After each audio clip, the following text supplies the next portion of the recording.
আসসালামু আলাইকুম, সবাই কেমন আছেন? আলহামদুলিল্লাহ, আমরা তো ভালো।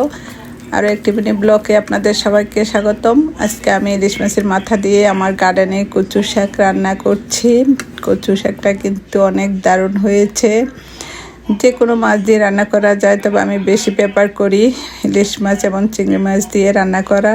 তবে আজকে আমি ইলিশ মাছ মাথা লেজা দিয়ে রান্না করেছি। প্রথমে আমি মাছটা ভালোভাবে সব মশলা দিয়ে, পেঁয়াজ রসুন আদা জিরা ধনিয়া আমরা যত মশলা খাই না কেন, হলুদ মরিচ সব কিছু দিয়ে আমি মাছগুলো কষিয়ে একটু আলাদা করে নিয়েছি। তারপরে আমি শাকগুলো দিয়ে একদমই গালিয়ে নিয়েছি। তারপরে বাস হয়ে গেল আমার, একটু রসুন পেঁয়াজ দিয়ে ফোড়ন দিয়ে দিলাম। বাস হয়ে গেল আমার দুর্দান্ত কচু শাক ইলিশ মাছের মাথা দিয়ে।